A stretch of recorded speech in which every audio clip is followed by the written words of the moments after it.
राधे राधे, जय श्री कृष्णा। कैसे हो आप सभी? उम्मीद है आप सभी स्वस्थ होंगे, मस्त होंगे। और आपका स्वागत है मेरे आज के व्लॉग में। तो मेरी सुबह हो चली है, सुबह हुई नाश्ते के साथ और साथ में प्यारे सा मौसम, बारिश की छमछम होते हुए। और अक्सर लोग सोचते हैं कि घर के काम करना, खाना बनाना, साफ़ सफाई करना बेहद आसान है। लोग इसे सिर्फ एक रूटीन समझ लेते हैं, लेकिन सच तो यह है कि एक घर को संभालना दुनिया की सबसे बड़ी और सबसे खूबसूरत जिम्मेदारी है। सुबह की पहली चाय से लेकर रात को सबको सुलाने तक एक हाउसवाइफ का पूरा दिन अपनों की खुशियों को बुनने में निकल जाता है। आपको ये बात तो माननी पड़ेगी, क्योंकि हम सुबह की चाय बना के और रात में सबके साथ सबके बाद ही हमें सोना मिलता है। लेकिन आज मैं आपसे एक बात करना चाहती हूँ। घर के काम करते करते कहीं हम खुद को भी ना भूल रहे हैं? क्या हमारी पहचान सिर्फ रसोई और झाड़ू पोछे तक ही सीमित है? बिल्कुल नहीं। मैं भी आपकी तरह एक आम महिला हूँ। मैं भी बर्तन धोती हूँ, खाना बनाती हूँ और घर संवारती हूँ। लेकिन इन सब कामों के बीच मैंने अपने सपनों को मरने नहीं दिया। यह व्लॉगिंग कैमरा सिर्फ एक गैजेट नहीं है, यह मेरी दुनिया की वह खिड़की है जहाँ से मैं अपने हुनर को, अपनी मेहनत को और अपनी पहचान को दुनिया के सामने रखती हूँ। और आप लोग देख भी रहे हो, मेरे 2 बच्चे भी हैं, मैं फैमिली के साथ भी रहती हूँ। उसके बावजूद भी मैं मेहनत करना नहीं छोड़ रही हूँ, सिचुएशन जो भी हो। कई बार लोग मुझसे पूछते हैं, तुम घर के काम करते हुए ये सब कैसे मैनेज करती हो? क्या फ़ायदा होता है इस व्लॉगिंग से? मैं उन्हें बस यही कहती हूँ कि फ़ायदा पैसों का हो या ना हो, लेकिन जब मुझे खुद को आईने में देखकर ये महसूस होता है कि मैं सिर्फ दूसरों के लिए नहीं बल्कि अपने वजूद के लिए भी कुछ कर रही हूँ, तो वह खुशी अनमोल होती है। यह कैमरा मुझे हिम्मत देता है जब मैं काम करते हुए थक जाती हूँ। तब आपका एक प्यारा सा कमेंट मेरी सारी थकान को दूर कर देता है।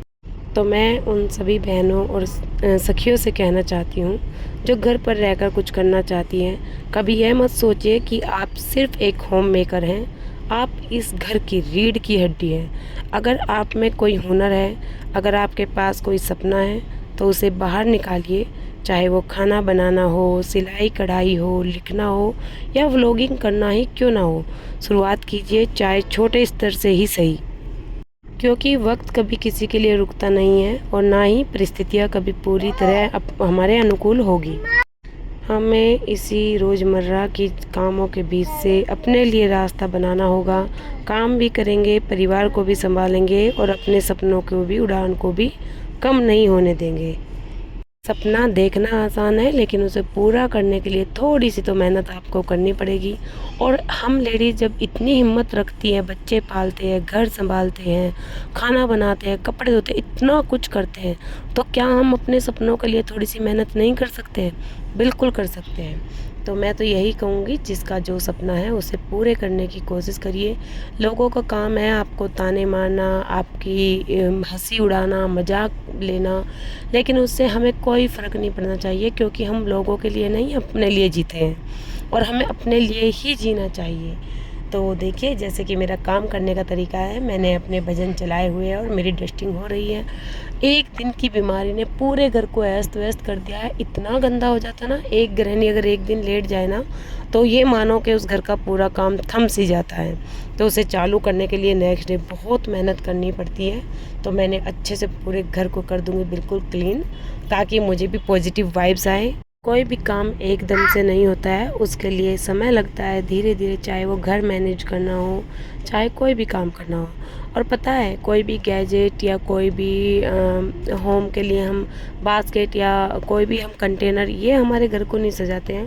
हमारे घर को सजाती है हमारी मेहनत, हमारी हिम्मत और हमारी लगन। हमें पता होता है हमें कब किस टाइम पे कौन सा काम करना है और किस तरह से अपने घर को मैनेज करना है। और देखिए, छोटे बच्चों के साथ तो डबल मेहनत हो जाती है। बेटे ने सब पे मोम के जो कलर होते हैं ना, कैरी ऑन, उनको चला दिया है। अब इनको रगड़ रगड़ के मैंने किया साफ़। और घर में भाई, हम बाहर की सफाई तो देखो कोई भी देख लेता है, लेकिन कुछ सफाइयाँ अंदर की होती है। अंदर इन द सेंस, अगर एक जगह आपने कोई भी सामान रख रखा है ना, तो आप उसे 2-4 दिन बाद जब वहाँ से हटाएंगे तो उसके नीचे इतना कूड़ा निकलता है। चाहे आप रोज़ झाड़ू लगाते हो, लेकिन फिर भी आपका कूड़ा वहाँ से निकलेगा।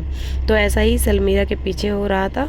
मैं रोज़ झाड़ू पोछा करती हूँ, लेकिन क्या है, इन ये विंडो छोटी छोटी हैं तो आगे सामान अड़ जाता है, कितने भी अच्छे से डस्टिंग करो नहीं हो पाती। तो मैं हफ्ते में एक बार इनको, रैक को, अपनी कबर्ड को आगे को खिसका लेती हूँ और उसके बाद देखना कितना कूड़ा निकला है। उसके बाद मैं लगाऊंगी झाड़ू। और इनके पीछे भी अजीब सा रुआ चिपक जाता है। कुछ मौसम बारिश का हो रहा है तो थोड़ी थोड़ी स्मेल घर में आ रही है, तो उसके लिए भी मैंने एक मतलब सोचा है। और मैं पहले भी ऐसा करती थी, कभी कभी जब ऐसा तो मौसम आता है ना, मैं ज़रूर इसका यूज़ करती हूँ। और देखिए मैं अपने महादेव को अंदर ले आई और मुझे इस तरह से सजाने का बड़ा शौक़ है। मेरे एक ये पोट है, मेरे हाथ का ही बनाया हुआ है और इधर मेरे भजन चले हुए हैं।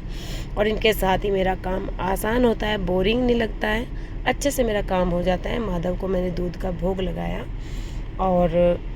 और अंदर का काम ख़त्म करके अब मैं आ गई हूँ अपने किचन में। सबसे पहले मैं अपनी गैस को कर दूँगी साफ़, क्योंकि सुबह का नाश्ता वगैरह बन गया था। और साइड में आपको दिख भी रहे होंगे हल्के से मेरे बर्तन अभी सिंक में है। पहले मैं बच्चों को भेज के ना अंदर का सारा काम ख़त्म कर देती हूँ। कुछ मतलब किचन को वैसे तो क्लीन कर देती हूँ। और जैसे कि मैंने आपको बताया, कई बार काम ये होता है कि अंदर का ज़रूरी है तो अंदर का करती हूँ, कई बार ये होता है कि किचन का सारा ख़त्म करके तभी मैं एक्स्ट्रा काम करती हूँ। तो अब मैं अच्छे से पूरे घर की आज मैंने कर दी है डस्टिंग। डीप क्लीनिंग करने से अब क्या है कि मुझे 1 हफ़्ते की राहत मिल जाएगी और 1 हफ़्ते बाद ही मुझे इतनी मेहनत करनी पड़ेगी। वैसे तो मैं रोज़ की रोज़ डस्टिंग कर देती हूँ। आज मैंने इधर के काउंटर टॉप में भी थोड़ा सा चेंज किया है। मुझे ना कोई भी एरिया हो, चाहे फिर अपना बेड ही क्यों ना हो, एक जगह पड़ा पड़ा बिल्कुल अच्छा नहीं लगता। मुझे लगता है कि टाइम के साथ हमें उनको चेंज करते रहना चाहिए। इससे क्या होता है, एक अलग सी वाइब्स भी आती है और वहाँ की अच्छे से सफाई भी हो जाती है। और आप भी बताना जो मैंने काउंटर टॉप का एरिया चेंज किया है वो आपको मेरा कैसा लग रहा है। और इधर मैंने सारे कप वगैरह कर दिए छोटा सा, क्योंकि ये हमारी सीढ़ी है इसके ऊपर और ये किचन और हो गया मेरा काउंटर टॉप सेट।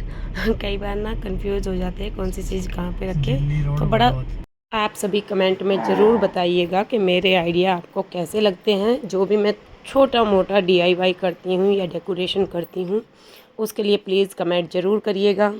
और देखिए मेरा काउंटर टॉप क्लीन हो गया है। एक मैंने मीशो से मंगाया था ये काउंटर मतलब कॉर्नर, लेकिन ये कॉर्नर मुझे लगाना नहीं आ रहा था। उसके बाद मैंने इसको रख दिया और सोचा पहले काम कर लेती हूँ, ये बाद का काम है।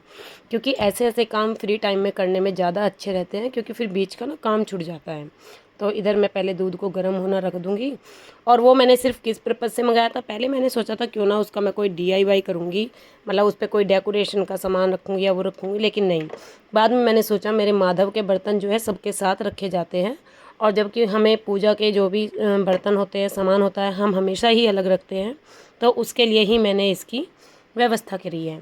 और देखिए एक ये छोटा सा मेरा आइडिया है, जब जैसे बरसात के दिनों में घर में बहुत ज़्यादा स्मेल हो जाती है, तो ये सभी के घर में होता है गुड नाइट का ये ऊपर का, इस पे आप कपूर रखिए और इसको लाइट में लगा दीजिए। लाइट की उस गर्माहट से ये हल्का हल्का मेल्ट होता जाता है और घर में इतनी अच्छी फ्रेगरेंसी आती है, बहुत अच्छी खुशबू आती है और जो स्मेल होती है ना वो भी निकल जाती है। इससे कीट पतंगे भी मर जाते हैं। और आपको पता है कपूर तो वैसे भी बहुत ही फ़ायदेमंद होता है, नेगेटिविटी को दूर करता है और हमारे घर में नकारात्मक ऊर्जा नहीं आती, सकारात्मक ऊर्जा आती है। और देखो मैंने ये इधर लगा लिया है, पहले मैं इसके ऊपर सोची थी लेकिन मैंने साइड में लगाया। फिर बनाया मैंने बेसन का हलवा, क्योंकि आज है गुरु पूर्णिमा। भाई बीच में मैं व्लॉग नहीं दे पाई हूँ, ये मुझे कल देना था लेकिन बेटे की हालत ज़्यादा ख़राब होने के कारण मैं व्लॉग नहीं दे पाई हूँ। देसी घी में मैंने बना दिया है और मुझे पता है आप लोग मेरे व्लॉग का इंतज़ार कर रहे होंगे, लेकिन कभी कभी होता है ना, हम कितना भी कोशिश करें तो नहीं कर पाते। तो बन गया है बेसन का हलवा। और आप सब बताइएगा आपको व्लॉग कैसे लगते हैं, लाइक करिएगा, शेयर करिएगा। अगर आप न्यू हैं और आपको मेरे व्लॉग अच्छे लगते हैं तो चैनल को सब्सक्राइब करिएगा। और बहुत ही टेस्टी लगता है। बाय बाय, मिलते हैं कल नए व्लॉग में।